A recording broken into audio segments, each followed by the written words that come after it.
కృష్ణా వాటర్ను ఏపీ అప్పనంగా తీసుకెళ్తుందన్నారు మాజీ మంత్రి బీఆర్ఎస్ ఎమ్మెల్యే హరీష్ రావు.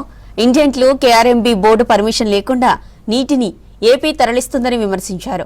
జనవరి 30తోనే ఏపీ కోటా పూర్తయిందన్నారు. 664 టీఎంసీల నీటి వాటాను ఇప్పటి వరకు ఏపీ వాడుకున్నట్లు చెప్పారు.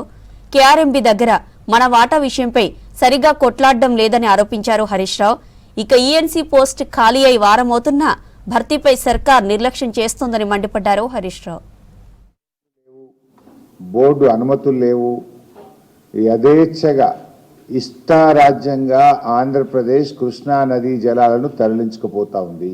ఇప్పటికే 664 టీఎంసీలు 80% నీళ్లు కృష్ణా నదిలో ఈ సంవత్సరం ఆంధ్రప్రదేశ్ వాడుకున్నది. 664 టీఎంసీలు అంటే 80% ఆంధ్రప్రదేశ్ వాడుకున్నది అనేటువంటి లేఖ మన తెలంగాణ ఈఎన్సీ కేఆర్ఎంబీకి రాశారు. ఏదో చేతులు కాలినాక ఆకులు పట్టుకున్నట్టు ఆల్రెడీ మొత్తం ఉన్న నీళ్ళని వాళ్ళు దోచుకుపోయినాక నీళ్ళన్నీ వాడుకున్నాక అప్పుడు ఉత్తరం రాసి చేతులు దులుపుకుంటారు.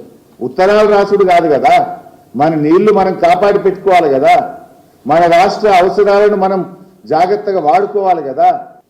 అది కూడా మీరు దాని బాధ్యత సక్రమంగా నిర్వర్తించారు. ముఖ్యమంత్రి అపెక్స్ కౌన్సిల్ మీటింగ్ డిమాండ్ చేయండి. ఢిల్లీలో కేంద్ర మంత్రిని కలవడము, కేఆర్ఎంబీని కలవడము, అపెక్స్ కౌన్సిల్ డిమాండ్ చేయడము, ముఖ్యమంత్రి స్థాయిలో మాట్లాడడము. ముఖ్యమంత్రికి అసలే పట్టదు, మంత్రికి పట్టనే పట్టదు.